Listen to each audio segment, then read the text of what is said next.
Assalamualaikum guys, welcome back to my channel. Thank you kepada semua yang telah subscribe ke channel aku, and kepada belum lagi subscribe, dipersilakan tekan butang subscribe and also the bell notification guys. Dan jangan lupa untuk follow Nas Winchester on Spotify. Okay guys, untuk kisah hari ni aku nak share dengan korang adalah berkenaan dengan seorang wanita yang telah terlibat dalam satu kes pembunuhan yang bagi aku kejam lah. Okay, sebab dia ada terlibat dengan anak dia guys. And because of kes dia ni yang terlampau kontroversi, telah membuatkan wanita ini menjadi salah seorang wanita ataupun individu yang paling dibenci di Amerika Syarikat. So tanpa membuang masa lagi guys, macam biasa, nama aku Nas and I am your true crime storyteller. Let's go.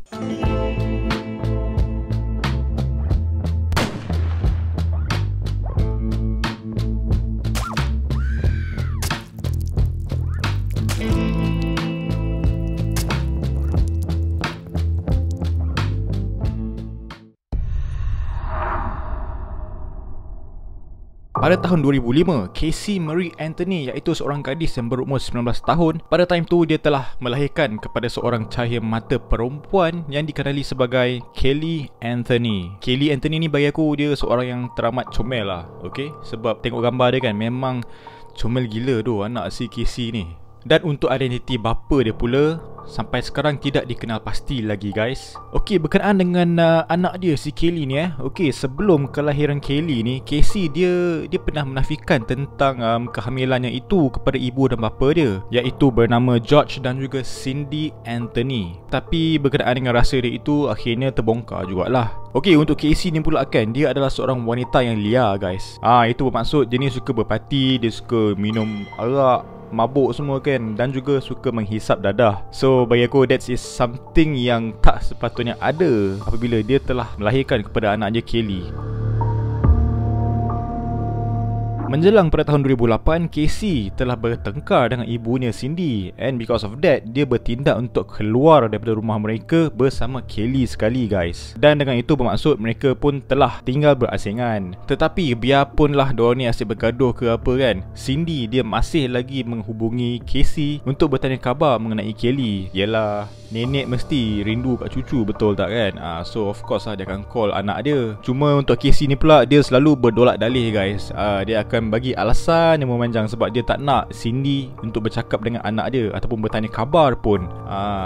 So disebabkan itu, Casey ni dia bagi tahu lah mak dia yang Kelly ni sekarang dijaga oleh seorang pengasuh yang bernama Zenaida Fernandez Gonzalez, ataupun nama pendek dia adalah Zenny.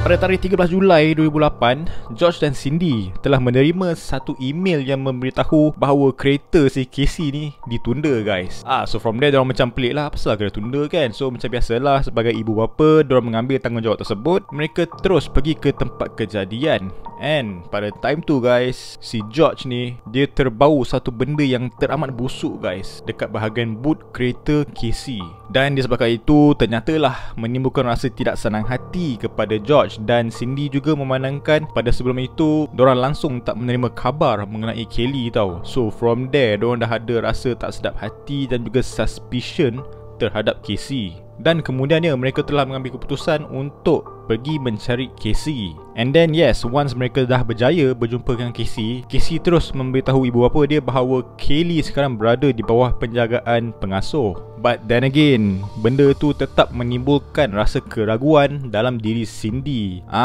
So dia pun memintalah Casey untuk membawa dia sendiri pergi berjumpa dengan Kelly. Tapi kan guys, selepas dia dah bawa nak pergi jumpa si Kelly ni kan, time ni lah di mana segalanya terbongkar guys. Sebab once Cindy memaksa Casey untuk membawa untuk berjumpa dengan Kelly, dekat situ barulah Casey ni bagi tahu yang anak dia Kelly ni dah hilang selama 31 hari guys. Sebulan weh. So bila once Cindy dapat dengar benda tu kan, mestilah jadi risau, paranoid semua kan. Dia pun terus menghubungi pihak polis ataupun kecemasan semua untuk melaporkan tentang kehilangan Kelly. So selepas segala laporan telah dibuat, semua penyiasatan semua telah dijalankan, Casey ni kan, yelah of course lah, sebab dia ibu kepada Kelly, dia dengan muka selamba dia ditahan tau pada sehari kemudian. Tetapi dia punya air muka dia kan, ibarat macam tak ada benda berlaku guys. Sebab kau bayangkan dah sebulan anak kau hilang, but then kau tak ada buat sebarang laporan polis guys. So apa masalah si Casey ni kan? Dan apa yang Casey buat sepanjang sebulan anak dia hilang tu? Aku tak boleh brain by Minah macam ni kan. So from there lah, jelas sekali lah, which is very very obvious yang si Casey ni dia tidak ada satu naluri pun sebagai seorang ibu. Dia tak ada sifat keprihatinan, and dia ni hanya membuat bodoh dan juga sibuk berparti liar guys. Itu je priority dia. And of course, selepas segala laporan polis telah dibuat, Casey ni dia disoal siasat, dan dia ada beritahu polis yang dia kononnya ada mencari Kelly, tetapi dengan cara dia yang tersendiri. Kepala otak dia. Aku tak boleh belas perempuan macam ni Dan selain itu, dia juga ada memberitahu pihak penyiasat bahawa dia merupakan seorang pekerja di Universal Studio Orlando. So okey lah, bila polis dah dapat tahu segala information di mana dia kerja bagai semua kan, polis semua hendaklah pergi ke lokasi tersebut sebab nak tolong dengan bantuan siasatan kes ini. Tapi once sampai dekat sana, si Casey ni pula dia boleh putar balik cerita, cakap dia bukan pula pekerja kat sana. Apa bebal doh Minah ni kan. And dah lah pada time tu dah kelang kabut, and pada masa yang sama usaha untuk mencari si Kelly ni sedang berjalan tau. Sebab yalah macam bodoh sikit aku rasa, sebab semua tengah usaha cari anak kau, tapi kau dekat sini buat cerita putar belit. Bagi aku apa bebal doh kepala otak kau ni kan, betul tak? And sementara itu, selepas segala pencarian untuk anak dia sedang dijalankan kan, okey, di sinilah di mana rahsia berkenaan dengan pengasuh Casey ni terbongkar guys. Sebab segala information yang Casey cakap kan, yang Zenaida ni adalah dia punya pengasuh tu, semua ni tidak benar guys. Semua tu memang fake news lah orang kata Tetapi nama Zenaida tu dia memang benar wujud tau. Dia wujud dalam senarai nama penduduk tempatan. Tetapi dia berdegaskan bahawa dia tak kenal dia tak kenal siapa mangkuk ayun Casey ni dan juga anak dia. So from there macam dah ada banyak gila percanggahan tau dalam kes ni. Dan dilaporkan lah, okay, watak si Zenaida ni tersebut sebenarnya dipilih secara rawak guys. Okay, si Casey ni dia main petik nama si Zenaida ni melalui senarai buku telefon bagi untuk menghidupkan cerita dongengnya ini guys. Kemudian pada 11 Disember tahun 2008, seorang lelaki bernama Roy Kronk merupakan seorang lelaki yang bekerja sebagai pembaca meter di mana dia sedang melakukan rutin kerjanya di kediaman George. And then sampai dia buat kerja kat situ kan, dia ada perasan tau. Dia perasan and telah jumpa satu beg plastik yang agak mencurigakan guys. Okay, inilah dia. Aku rasa lepas ni memang nak jadilah, benda nak jadilah orang kata Sebab Roy dia pergi ke arah plastik beg tersebut and dia terus memeriksa apakah kandungan dalam beg plastik tersebut. And apa yang dia jumpa adalah rangka manusia kanak-kanak dengan pita pelekat masih lagi melekat dekat mulut guys. And dekat situ Roy dia teruslah kelang kabut, dia terus melaporkan kepada pihak polis. And yang paling seram is selepas polis buat siasatan semua, mereka telah menjumpai saki-baki tulang rangka di kawasan hutan yang berhampiran guys. And the saddest part is selepas segala kerja forensik telah dibuat, seminggu kemudian identiti rangka tersebut dikenali sebagai Kelly Anthony.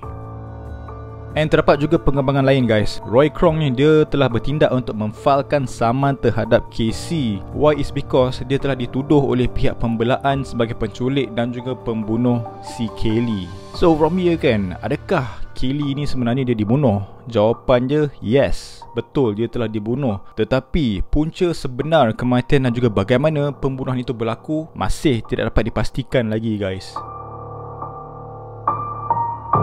So selepas kes ni jadi macam kecoh gila kan. Sebab kecoh tak tahulah macam mana Kelly dibunuh, macam mana Kelly mati semua kan. Siapakah pembunuh sebenarnya kan. Terdapat beberapa teori yang timbul guys berkenaan dengan kes ini. Salah satu teori yang dikemukakan oleh pihak pembelaan adalah Kelly sebenarnya telah mati lemas dengan secara tidak sengaja dalam kolam renang. Dan teori ini bermaksud tiada pihak mana pun yang bersalah tau. Jadi berkenaan dengan teori ini kan, selepas kematian Kelly disedari, George mengarahkan Casey untuk menangani situasi tersebut. Okay, that's one lah. Okay, one of the theories lah. Okay, dan terdapat juga timbulnya dakwaan bahawa Kelly mati lemas semasa dicabul oleh George. Okay, macam mana benda ni boleh naik kan? Okay, sebab Casey pernah ada mendakwa bahawa George pernah mencabulnya sewaktu dia masih kecil. But basically ini adalah satu tomahan yang tidak berasas yang dinafikan sekeras-kerasnya oleh George. Okay guys, macam aku mention tadi kan, terdapat banyak teori yang timbul berkenaan kes ini. Tetapi terdapat dua teori utama Casey sebagai pembunuh. Okay, and yang pertama adalah pita pelekat.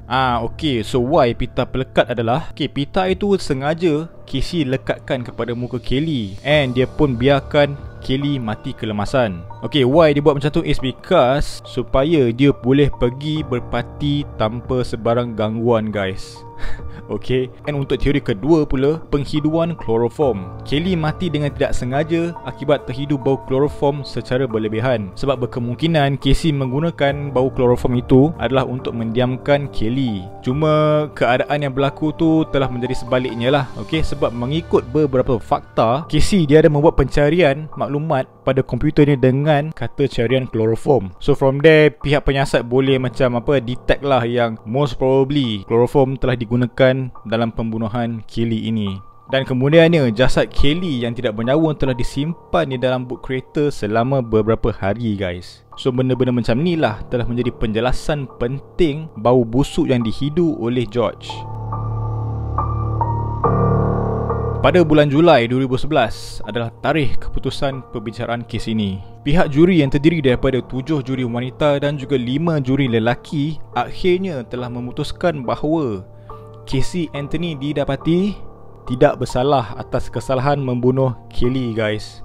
Casey hanya didakwa atas 4 pertuduhan dengan memberikan keterangan palsu kepada pihak berkuasa. And yes, macam aku expect jugalah, keputusan mahkamah tersebut itu sekaligus telah menimbulkan rasa tidak berpuas hati dan juga kemarahan orang ramai. Dan bagi mereka keadilan untuk Kelly itu telah terkubur. So selepas segala kes-kes dekat mahkamah tu, Casey yang kini tinggal di sekitar South Florida meneruskan kehidupannya seperti biasa seolah-olah tiada apa yang berlaku.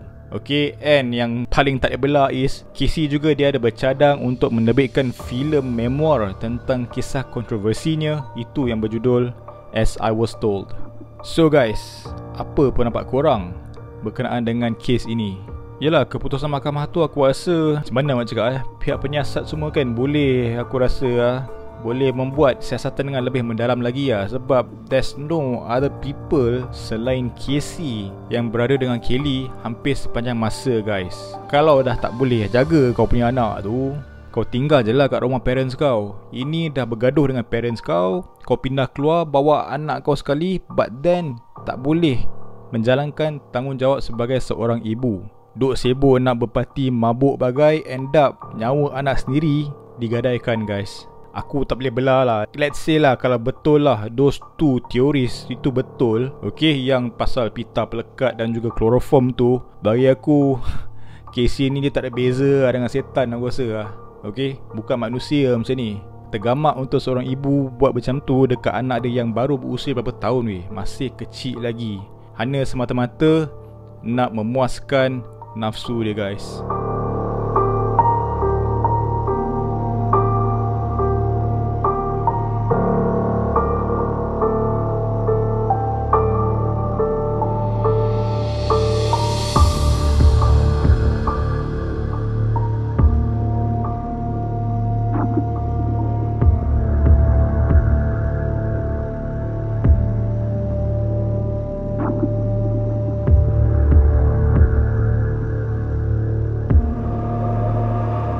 So kalau korang ada apa-apa nak cakap berkenaan dengan kisah ini, korang boleh tinggalkan dalam chat box dan juga comment section. And aku nak cakap thank you kepada semua yang telah tengok video aku berawal sampai habis. Aku minta maaf atas segala kekurangan dalam konten ini. And yes, I look forward for the next content for you guys. Jangan lupa untuk tekan butang like kepada video ini. And kepada yang belum lagi subscribe, dipersilakan tekan butang subscribe dan juga the bell notification. And yes, jangan lupa untuk follow Nas Winchester on Spotify. As always guys, never stop creating. Always do what you love. Tak fikir apa orang cakap, yang penting korang happy. And yang lagi penting is korang stay safe, stay healthy. Take care guys. Assalamualaikum.